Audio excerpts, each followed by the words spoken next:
everyone, and welcome to another episode of Broken Beautiful Me Stories of Hope, Gratitude, and Resilience.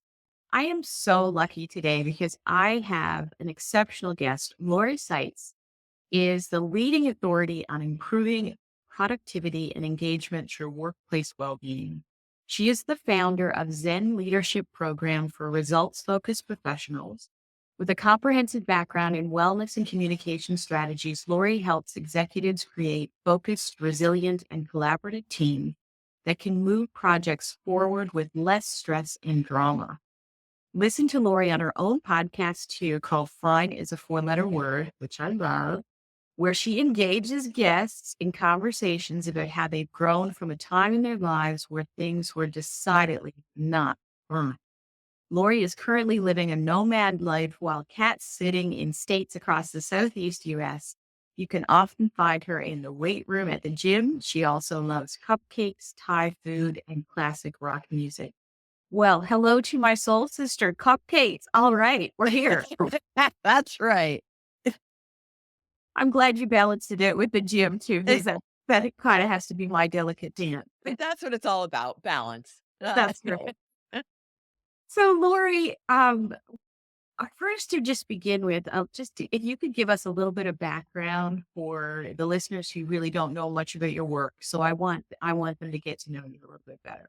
Yeah, as you mentioned, I am an employee well-being consultant, and I'm really on a mission to teach the world to be calm and grounded no matter what's going on around them.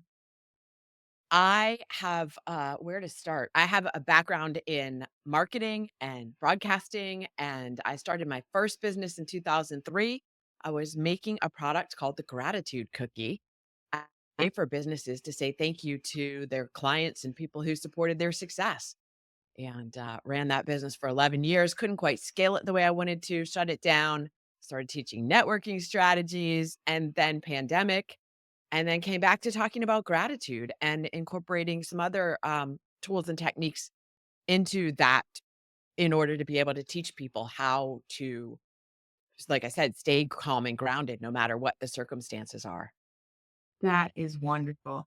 And I looked at that, the gratitude cookies. I was reading a little bit about them and how people just one person described them as a little bit of love in a box, right? And Yeah. so your message for gratitude is really it's been through your entire career, even though you are certainly looking at from a different perspective now. So I want to jump into fine is a four-letter word. Hmm. So transform from chaos to peace no matter what is happening around you. And this is one of the things that I love to talk about because I believe this too, that we can find that stillness and peace no matter what's happening. So tell me a little bit about this concept and the people you've connected with because of this message. Oh my gosh, so many people. But the we'll start with my mom took my brother and me to a meditation course when I was 10 years old. That is now known as the Silva method. And so I had this foundation, but a 10-year-old soon becomes a teenager and I had no need for that. So Yes.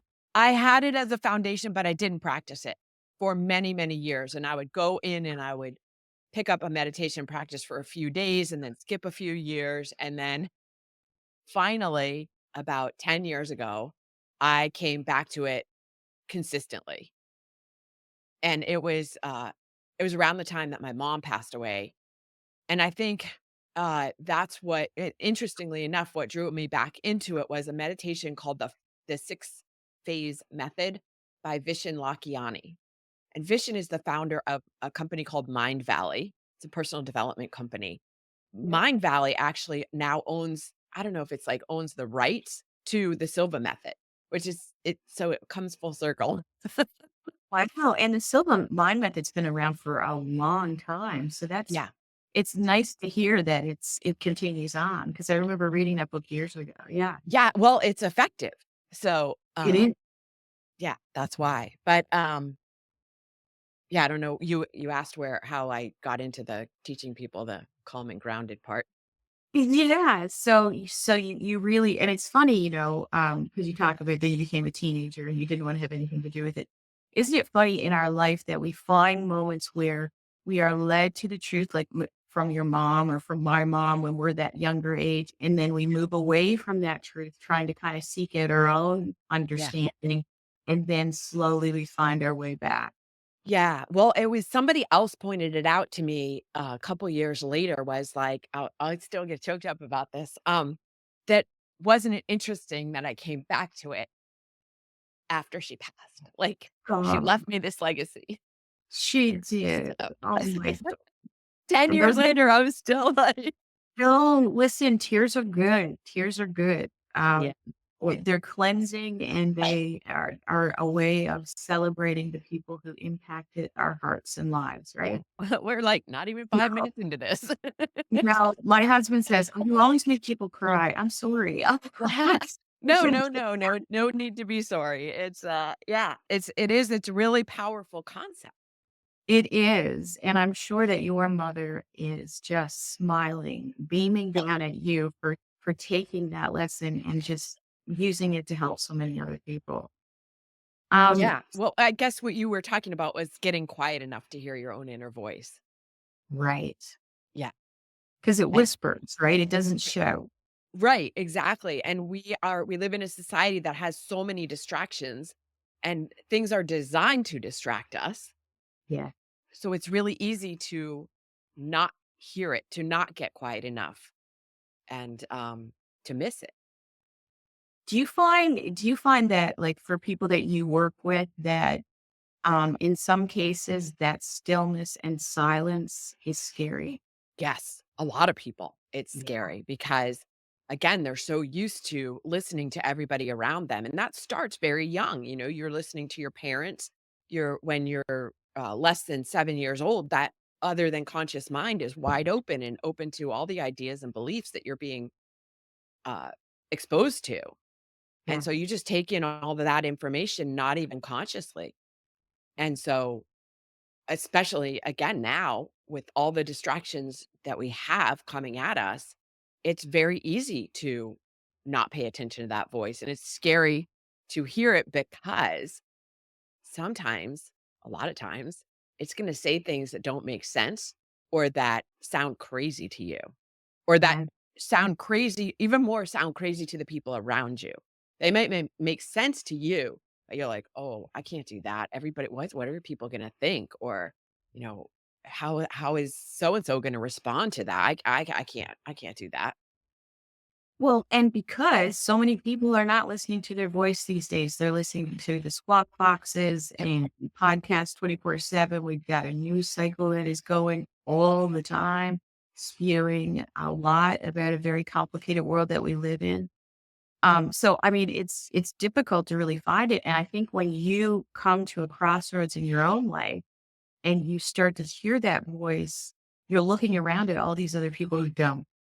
Mhm. So you have to kind of step into yourself and really make peace with that so that um that you can take that next step towards this new path.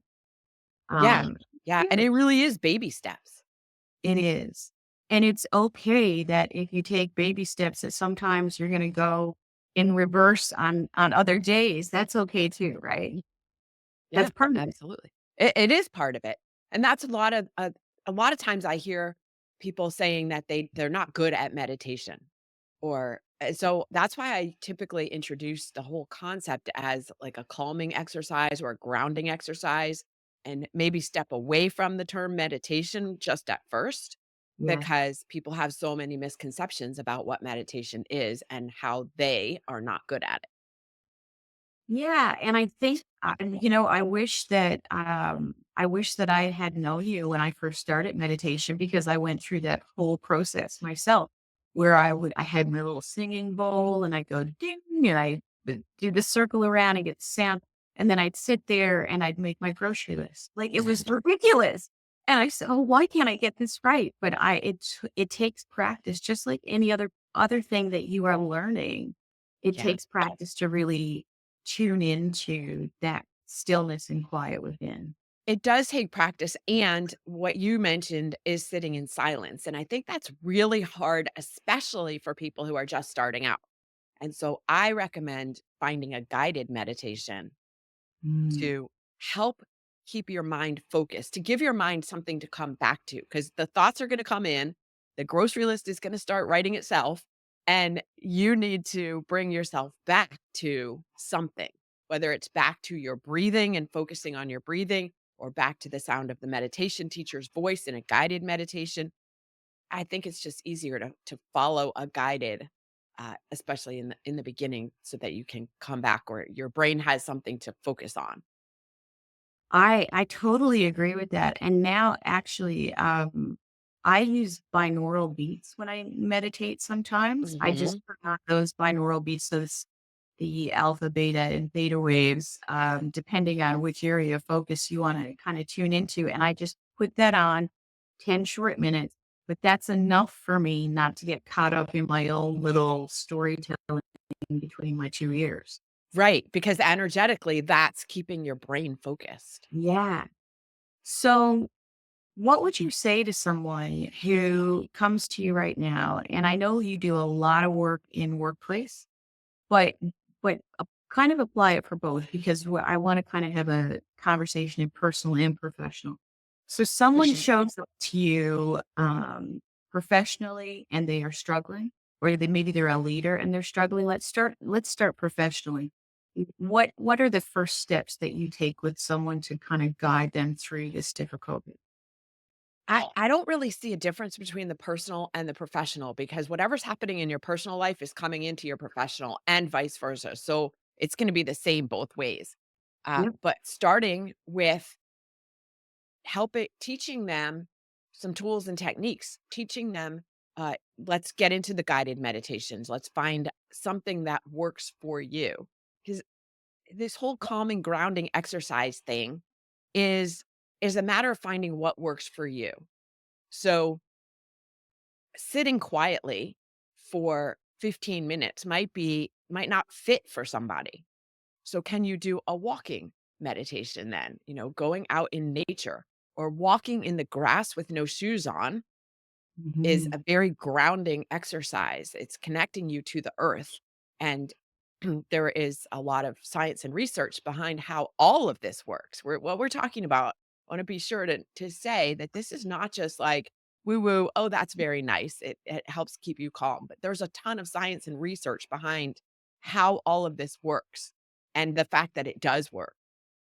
And so maybe it's running for somebody. Maybe it's gardening. Maybe it's baking. That's a big thing for me. Like, I love doing stuff with my hands, and I get into kind of a meditative state when I'm really into my baking process.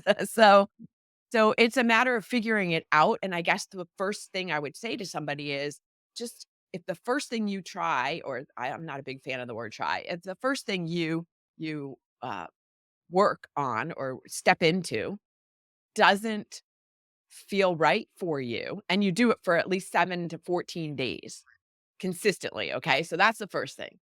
It's gotta be consistent. You can't do it one time and go, "This doesn't work."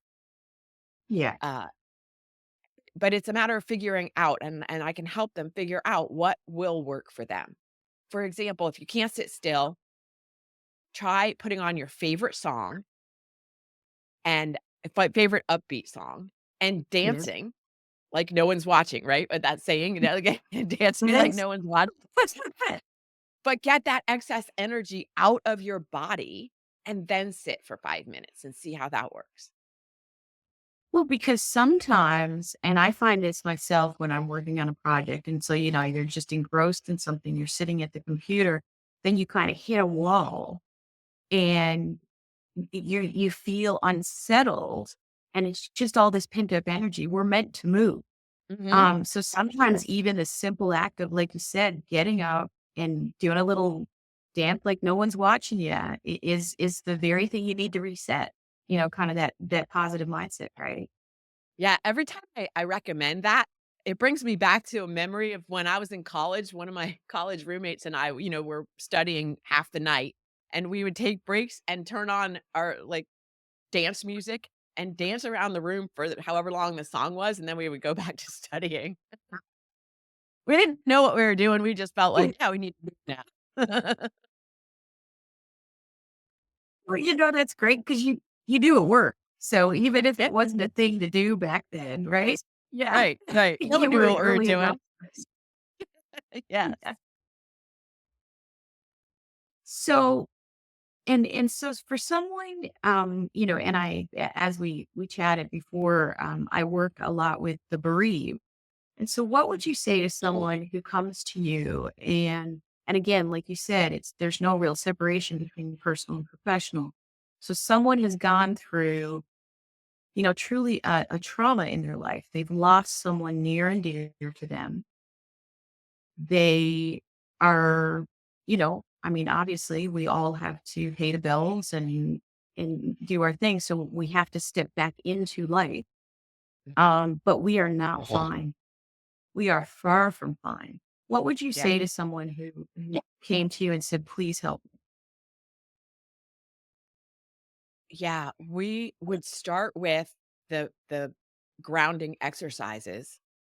And then also, I talk a lot about the concept of gratitude and finding gratitude throughout your day, finding gratitude in any situation that doesn't even seem like there would be gratitude for it. Where can you find a shred of gratitude?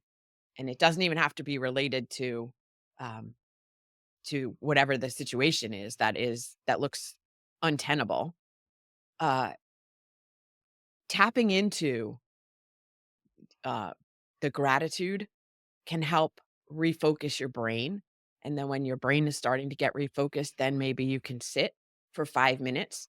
And even if you're sitting for those 5 minutes in remembrance of the person and getting and connecting to Mhm. their spirit, because I believe they're still around. And I when believe you can that get, too. yeah, when you can get quiet enough to tap into that inner voice, that truth within you, it opens a door to the other dimension, and they can come in and talk to you, or you can talk to them, and it just, gives you a pathway to staying connected.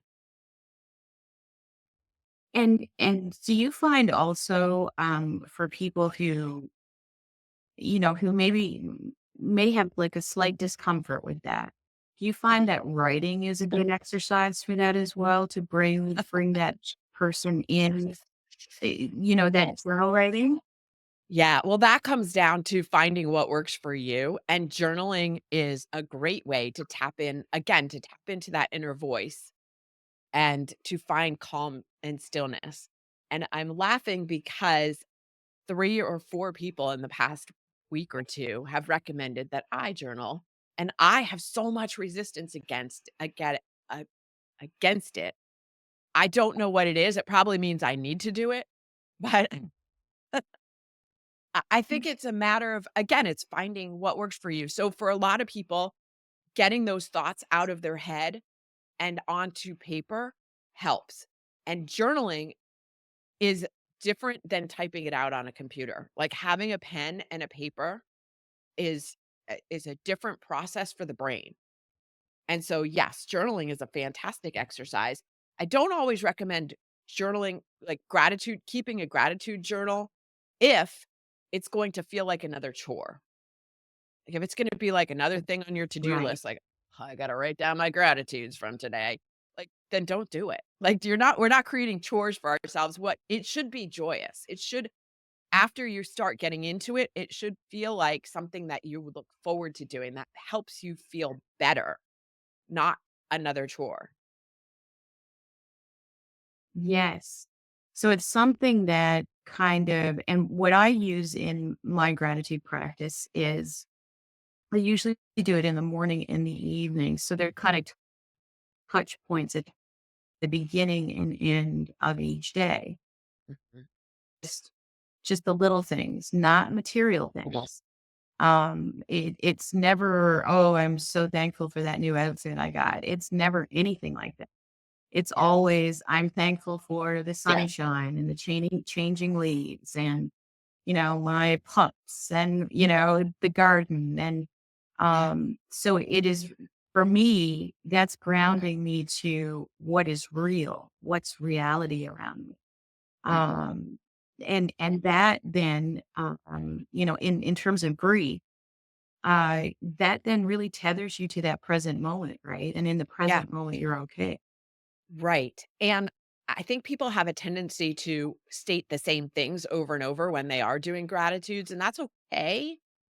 And one of the techniques or things that you can do to not get stuck in, oh, I'm grateful for, my family, I'm grateful for my house, the same things every single day. What are you grateful for? What happened today that you can be grateful for? And that can Right. change things. Like, did someone open a door for you? Did someone was someone kind to you at the grocery store? That remembering those things and tracking or, writing them down and kind of like mini celebrating is really Yes. powerful. Yeah. And it does. And, if we want to jump back into the science piece of that, then, in terms of positive psychology, things like a regular gratitude practice, they actually change your neural pathways in your Right. brain.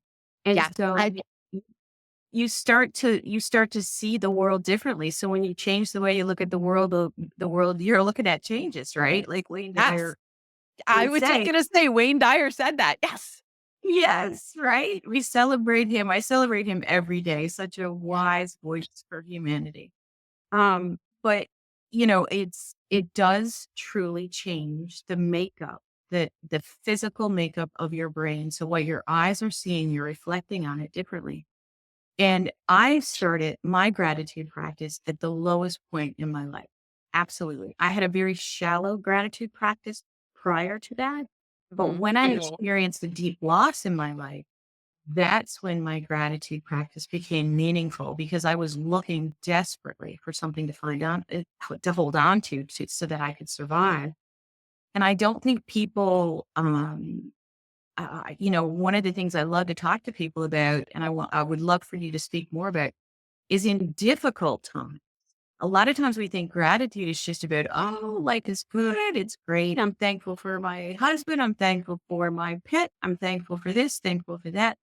But when it is dark, finding the flickers of light, that's the challenge. And it's not easy. Can you speak to that? Like when people are in a dark place and looking for it, what can they do? That is it's becomes an anchor for you. And I mean that in a good way, not like a heavy anchor that's holding you down. It becomes like a grounding anchor for you to find even the smallest shred of gratitude. I'm thankful I got out of bed this morning. Mhm. I'm thankful I have hot water for a shower. Things like that. It keeps you again, it keeps you tethered to the present moment, and it gives you something to hold on to when it feels like everything around you has shattered. Yeah. Yeah. So on this path for you, and we talk about our life journeys, and they go like my life journey. Actually, I just recently spoke to someone. We were talking about kind of how things don't move in a linear fashion, and I described kind of my life journey as that set of Christmas lights at the bottom of the bin. Oh, jeez. That, I mean, and I'm thankful for that because I've learned a lot from having to untie some of those knots as I've gotten further into my life. But what has been the most surprising thing that you've learned about yourself through all this work? Mm, that's an interesting question. What is the most surprising thing I have learned about myself? That that I knew a lot of this when I was younger and didn't pay attention to it. Um, yeah, and and now as I've gotten older, I've kind of grown into it uh, in a way that and understand it in a different on a different level.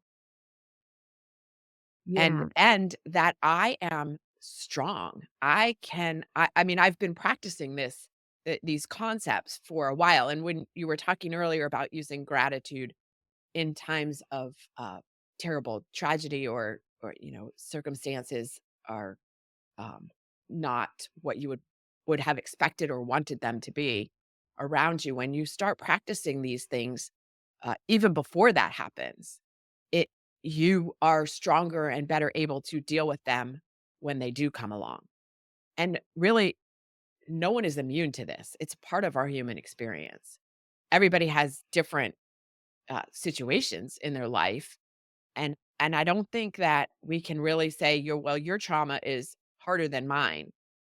Everybody has it, and it's not a competition, right? So, but everybody's going to have to learn how to manage themselves through it. So these practices are something that you can always rely on and come back to. They are always there for you when it feels like everything else has been taken away. These are there for you. And they are unchanging. Yes. And I love that, for me, I'm not sure if you're familiar or if you've read any of her work, Pema Chodron. She's a Buddhist nun, and she talks a lot about the unchangeable peace that sits within us, that hurts you to hurt. And it just sits gently within us. It unchangeable no matter what has happened to us. And I think that in some ways she's talking about that same thing, right? So it's that unchangeable, beautiful piece of us that no matter what life dishes out to us, that it's always there, but we also have those tools that are available to us to keep us grounded as we work through it when things are not fine. And it's Yes. okay to be fine. You can still be Is it? great and be not fine, right? Absolutely, absolutely. And that's the thing. I think the whole thing about fine is a four-letter word. The reason I use that phrase is because we have been conditioned to simply say everything is fine when it's not. It's not that you have to not be it's not that you have to be better than fine. It's a matter of admitting when you're not fine and letting people help you. That is powerful because a lot of times we have been conditioned, and I don't, I'm hoping that we are moving as humanity, we're moving to a different place there where we can just be honest about our struggles and be more of a community about that and realize that everybody has their stuff. But I grew up in a time where we probably didn't share that too much. We probably kept those things to ourselves. We probably walked that path alone. Because we didn't want to seem like we were falling apart. Because when we walked into work, people relied on us, and we had people to lead, we had projects to finish, and so we just had to kind of push it all down. I mean, it's funny about stuff like that, right? It always bubbles up. Yeah, So, so by being honest with it, in terms of leadership, by being honest that I'm not okay, that then gives your team permission to tell you when they are not okay, which makes you a more effective leader. absolutely. Absolutely. There was a study done recently, I saw about it recently, in terms of vulnerability. And Mm. it was the majority of people surveyed said that they respected and honored and liked somebody who was vulnerable more than people who weren't vulnerable. However, they themselves felt that if they were to be vulnerable, that would be seen as a weakness. Doesn't even Really? make any sense. Really? Yeah. Oh my gosh, we have work to do, Lori. We have work to do. It's okay for us to be not fine. And as my podcast is called Broken Beautiful Me for that very reason. I mean, you and I we're speaking I said at the beginning, we're speaking the same language. Yeah. Broken Beautiful Me came from I felt shattered open, right? And I've always looked at the Japanese art of kintsugi, where they repaired the porcelain with the gold flecked plaster, and it became more beautiful and more valuable because of it. And I see us as humans. just like that. We are more valuable. We are more beautiful as a result of what has happened to us. And we shouldn't be afraid to share it because that's how we connect back in our we're so connected, but so disconnected in many other ways. But I think that's the bridge to how we come back to the importance of community, right? Is by Yes. it's saying, we're not perfect. We don't have this figured out. Oh my Lord, I'm figuring this out as I go. Yeah. And it's okay.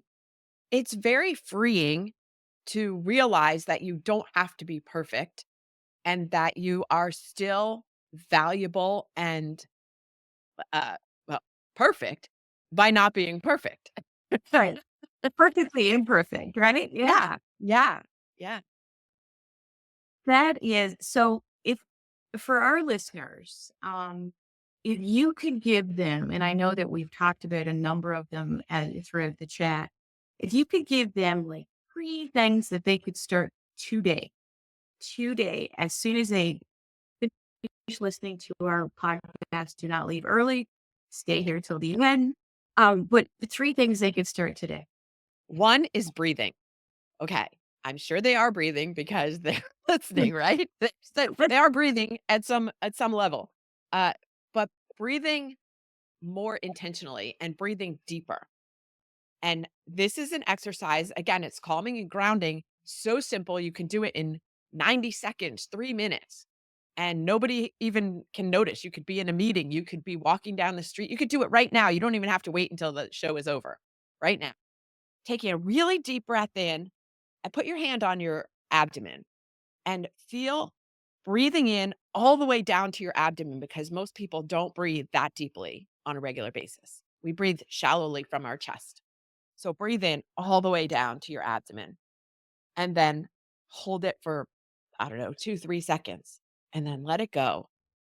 And as you let it go, relax your shoulders away from your ears, relax your neck, relax your arms, your hands, and then breathe in again all the way down to your abdomen, breathing in deeply, deeply, deeply as strong as much air as you can take in. Hold it and go. You can do this with your eyes open, your eyes closed, as long as you want for as many breaths as you want. And that is going to oxygenate your brain. It's going to increase the blood flow to your brain and the rest of your body in a way that we don't normally do throughout the day. But it's very calming to the nervous system. And so that's one thing that you can do. And that's not even we don't have to go to meditation, right? You don't have to say nobody's gonna say I'm not good at breathing. So that's one thing. Secondly, I have this but I'm grateful for exercise that I love to share. When you find yourself caught in complaining or criticizing, and you will because you're human. We all do Mhm. it. Oh, can't believe it's raining today. I can't believe I spilled milk all over the floor, whatever it is. But catch yourself. But I'm grateful for. What are you Oh, I grateful love for? And fantastic. it doesn't have to be related to, I spilled milk all over the place but I'm grateful I even could buy milk. It doesn't have to be related. Oh, but I'm grateful that I woke up this morning. But Mhm. I'm grateful that I have a fuzzy cat to pet. Whatever it is, what you're doing is you're retraining your brain. Like we talked about earlier, you're rewiring your brain to see the gratitude instead of the complaint. That's why we're using the word but instead of because have you ever been uh, told that but is kind of a not the best word to use when you're talking to somebody? I have, yeah. Yeah. And why is that? Because if I said, Kelly, you did such a fantastic job on this event. I loved how you put all of this together. But next time, could you do? You just forgot all the good stuff I just said to you, and you're focused on what I'm about to criticize you for, or what Oh, I'm about. And that's why it's better if in that situation to use the word and next time. Here, we're using the word but deliberately to negate the first part, which is the complaint. Yes. So and you're focus only on the part we're grateful for. And the more you do this, this is a simple exercise. The more you do it, the more you will automatically go to gratitude. You will still see whatever's happening. Like my car broke down in the middle of 6 lanes of traffic, and I was stuck there. But I'm grateful that I have a towing company that's coming out to get me. I'm grateful that people stopped to see if I needed any help. I'm grateful that I'm only a mile away from home. Whatever, you will automatically go there instead of sitting in like hair on fire rant. I love that one. I'm gonna have to use that myself because I do find, and I mean, I'm the gratitude girl, but I do find just like, being human, I have my complaints, and that's such a great way to shift it. So Yes. the Yes. breathing, and I just did that. You're so right about people being shallow breathers. We all have forgotten how to breathe deep and just renew all that cellular energy within us. Yeah. Uh, Yeah. And then you asked for 3. So, what's the 3rd one I could come up with? Um, when you are sitting and making an attempt to have some calm, grounded time and thoughts are coming into your head, you were talking about your shopping list earlier. yes. Acknowledge them, talk to them. They're what your brain is attempting to do is to keep you safe because I don't want you to forget, you got to get butter, you got to get, carrots. Thank you. Thank you for reminding me of that. How about you step away for 5 minutes and you can come back in a few minutes.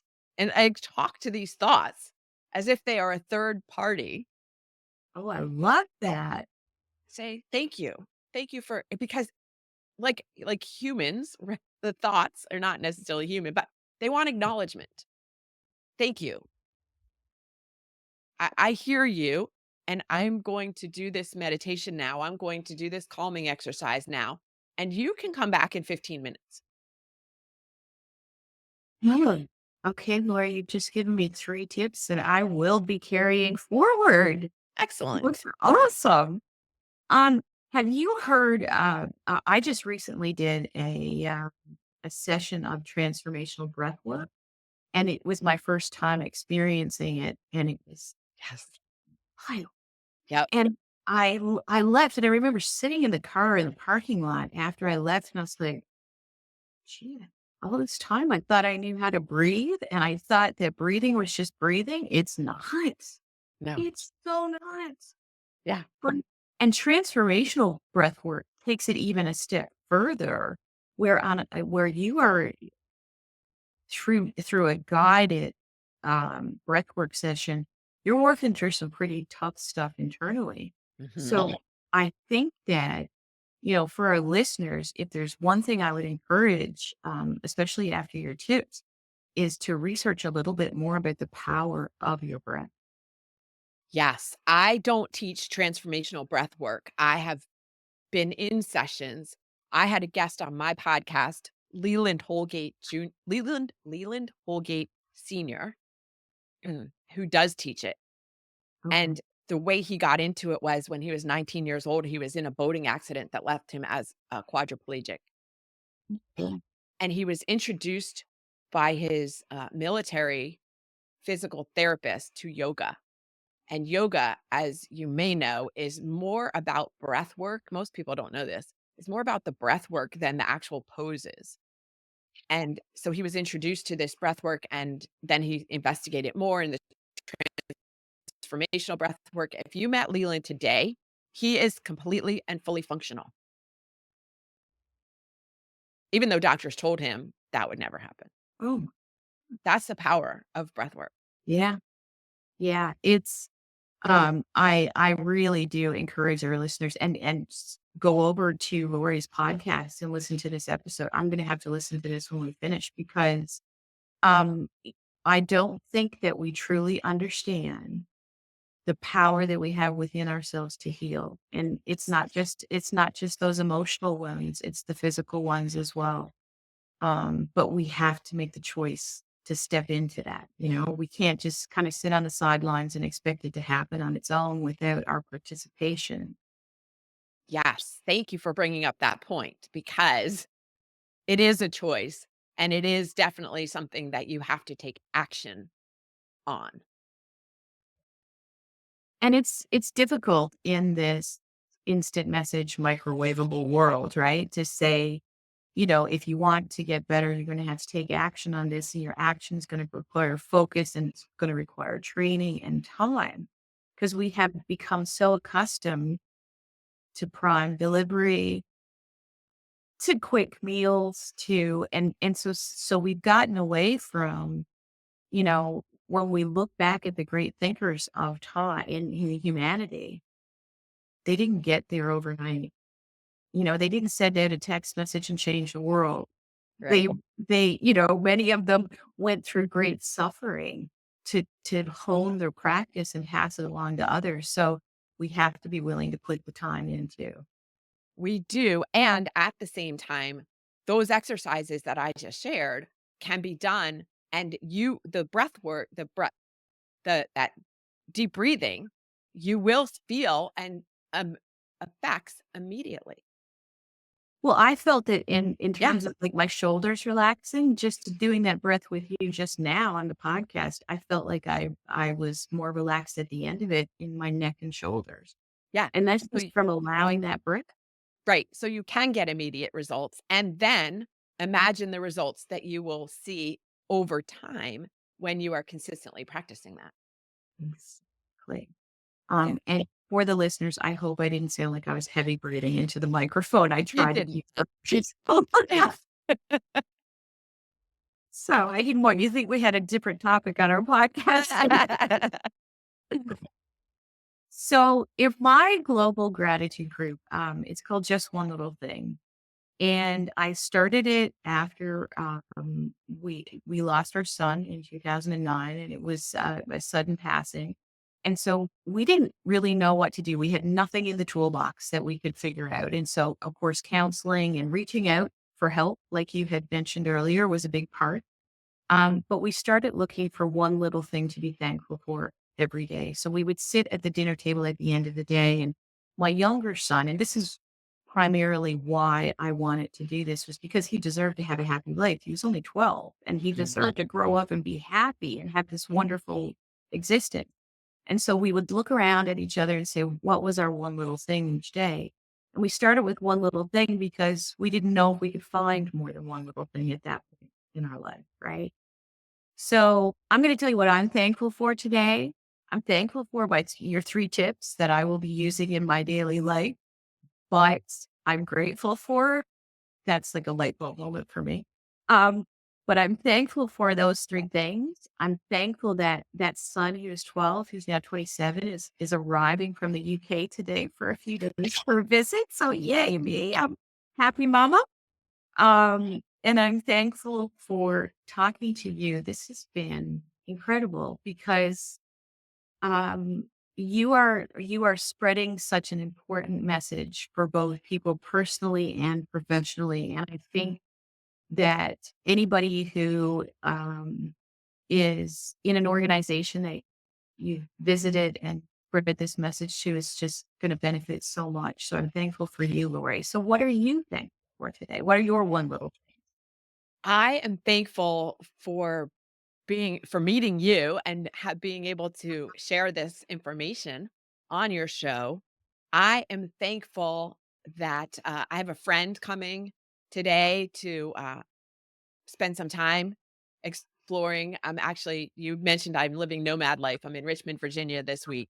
And so we're going to go take a little exploration around the city. And I am grateful that I am cat sitting the most adorable little gray cat, and she's very affectionate. I'm surprised she's not in my lap. Yesterday, I was doing a interview for my own show, and she was on my thing? shoulder. I had to conduct an interview with a cat on my shoulder like she's a baby, and it was, but That's she's super adorable. sweet. What's her name? Lily. Lily. Oh my goodness. See, animals, they show us the way, don't they? I Absolutely. I learned so much from animals. I have Yeah. 2 labs, and they are my teachers. Yes, and when you are and I'm sure you know this, but when you're in grief, they know that, and they can give you so much comfort. They do, and I don't think that we understand, just how sensitive they are to emotions. So, cats and dogs, but horses as well. I went to a retreat at an equine therapy place, and it was just amazing how perceptive the horses were to people's pain Yeah, and I've heard how that. much comfort they gave. Yeah, So Lori, I'm so glad we got to get to chat, but I want our listeners to know where they can find you. So I need you to tell them how they can find you, how they can find your podcast. I know that you are also part of a wonderful book, Love Warriors. yeah. So if you could tell us a little bit about how they can connect with you and we can stay in touch with you and your work. Absolutely. My website is zenrabbit.com. That's the name of my company, Zen Rabbit.